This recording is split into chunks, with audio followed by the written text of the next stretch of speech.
Bu videoni oshxona qirolichalari va oliy ma'lumotli bekalarga jo'natib qo'yasizlar. Oshxona qirolichalarining saroyi bo'ladi, oliy ma'lumotli bekalarning ofisi bo'ladi. Ko'rib turganinglar bambukli panel. Mana shunday dizayn berganmiz, xudo xolasa. Bu yerimiz kuxnya bo'lib turibdi, ko'rib turgan joylar. Polni xudo xolasa reykalar to'qib, minivatarlarga qadar ashifka qilganmiz. Xudo xolasa mana shu bitta radiatorimiz ananas sovuqda ham zakonli isitib beradi. Hop, bittadan like bo'lsa bizni qo'llab-quvvatlab turinglar. Tushuntirishni boshlaymiz. Bu yoqdan tushuntirib keladigan bo'lsak, bu tomonimiz mana shunday holatda gipsokarbon holatda turibdi. Gipsokarbonni ustidan mebel kelib o'rnaydi. Mebellar razmerlarigacha zakaz berilgan. O'rni mebel kelib o'rnaydi. Mebel kelib o'rnagandan keyin ham xudo xolasa qo'yib boraman. Qo'yaman bitgan holatini qo'ldan kelgancha. Ko'rib turganlaringlardek rezetkalarga tashqi rezetka bo'ladi bu yerga. O'sha uchun kabel pastga mana ichki rezetkalarga o'rnatib ketganmiz. Bu yog'imizda issiq suv, sovuq suv bor. Letni oshxonasi uchun ham bu yerdan mana kranni qo'yib qo'yganmiz, issiq suv, sovuq suv ketgan. Bu yog'imiz ham mana shunday gipsokarbon holatda mebel mana shu eshikni atkosigacha, qirg'og'igacha yetib keladi. Rezetkalarni o'rnatib qo'yganmiz. Bu xonamiz, keyingi xonamizni keyin tushuntirib o'taman. Bu yerimiz mana ko'rib turganlaringlardek bo'ylari 260 bo'lgan. Bo'ylari 260.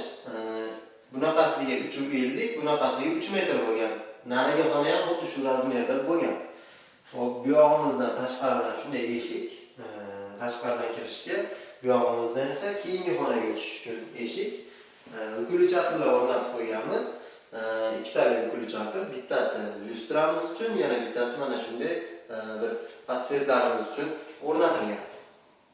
Radiatorimiz qo'yilgan. Radiatorimiz xudo xolasa mana shu xonada bemalol isitib beradi. Bu yerimizga ham qo'shimcha rezetka tashlab ketganmiz. Telefon qo'shimcha narsa suqmoqchi bo'lsa, zaryadka oldirmoqchi bo'lsa, bemalol foydalansa bo'ladi. Bu yog'imizda avtomatlarimiz alohida Euromontaj и без коробка montaj stilda bo'lgan.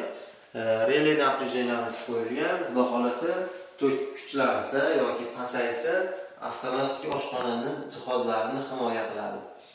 O'zi avtomatimiz tashalgan, namlik bo'ladi. Odamni tok urishini oldini olish maqsadida o'zi avtomatlarimiz qo'yilgan. Xudo xolasa qo'ldan kelgancha ustozimizdan o'rganganimizni chiroyli qilib qilganmiz. Xonamizni tanishtirib o'tdim.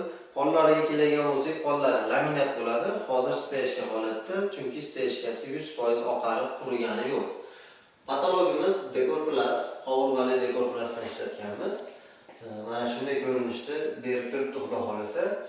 Hop. Devorlarimiz aytib o'tganimdek bambukli panel. Derazamiz mana shunday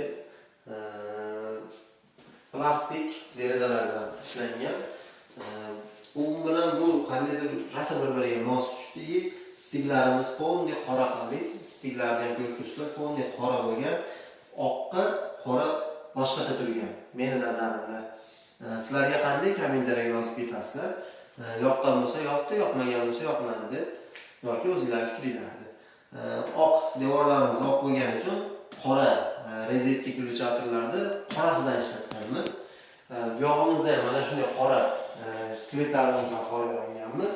Mana shunday holatda, xudo xolasa chiroyli holatda turibdi. Xonamiz unaqacha katta emas, lekin bemalol 2 kishi bir kirib misol ovqat qiladi, boshqa qiladi, bemalol harakatlansa bo'ladi, bir-biriga xalaqit bermaydi. Mana shunday holatda bo'lyapti. Bu yog'imizdan tashqariga chiqib ketadi. Bu tomonimizni ko'rsatib o'taman. Bu tomonimiz shunchaki bir o'tirib, bitta kichkina oila uchun o'tirib choy ichadigan xona bo'lyapti. Bu yerda ham razmerlari xuddi shunday 3 ga 3,5 razmerda, bo'yi 260 bo'lgan. Devorlarimiz dekor bo'lgan. Dekor mahsulotlaridan foydalanganmiz. Xudo xolasa yaxshi aboyda bir effektini berib turibdi, issiqlikni yaxshi ushlaydi. Mo'yshik bo'lgan, bemalol yuvsa, artsa, namlatada boshqa qilsa bo'ladi. Bu xonamiz razmerlarini aytdim. Bu xonani ham holi xuddi shunday laminat bo'ladi. Bu xonamiz ham isitish tizimi mana shunday radiator sistemasi bilan isitiladi. Mana shunday holatda samotot sistemada ishlaydi radiatorlarimiz. Bu yerimizga ham qo'shimcha telefon zaryadga suqish uchun rozetka tashlab ketganmiz. Ukulishakar tashlab ketganmiz. Mana shunday bitta lyustramiz xudo xolasa chiroyli holatda yorib berib turibdi. Xonamiz kichkinaligi uchun TV zonamiz ham unchalik katta emas va televizorimiz ham kichikroq televizordan o'rnatib qo'yganmiz. Orqasida podsvetkalar bor. Xudo xolasa 1.25 ga 1 metr bo'lgan TV zonalari, razmerlari mana shunday to'lqin paneldan foydalanganmiz xudo xolasa. Hurmatli obunachilar, butun O'zbekiston bo'ylab usta xizmatlarimiz mavjud. Mana shunday ishlarni podключить, elektromontaj, santexnika montaj, xudo xolasa hammasini bitirib topshiramiz. O'zbekiston Respublikasi bo'ylab O'zbekistonda hamma joyiga, hamma tochkasiga xizmat ko'rsatamiz. Bizni qo'llab-quvvatlashda davom etib turasizlar. Bu tomonimizda yana bir qator ko'rsatib o'tamiz.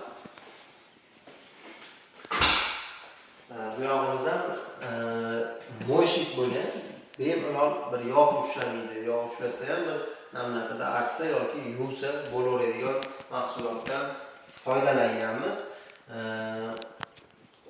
O'zi asli nima desam ekan, hammomga yoki mana shunday oshxonalarga bir gigiyenik toza bo'lishligi uchun mana shunday bir mo'shik narsalardan ko'proq foydalansa yaxshi deb o'ylayman. O'z fikringizni kommentariyaga, bu haqida ham o'z fikringizni kommentariyaga yozib qoldirasizlar. Xudo xolasa sizlar bilan men Muhammad Yusuf Mamatqulov bo'ldi. Keyingi videolarda ko'rishguncha deb qolamiz. Layklarni bosib bizga podдержка qilib, xudo xolasa nima desam, motivatsiya berib tursanglar, xudo xolasa yangi obyektda yangicha dizaynlarni sizlarga qo'yib borishga harakat qilamiz. Kimda qanday savollar bo'lsa, bemalol kommentariyaga yozib qoldirishingiz mumkin. E'tiboringiz uchun rahmat. Sog' bo'linglar, salomat bo'linglar.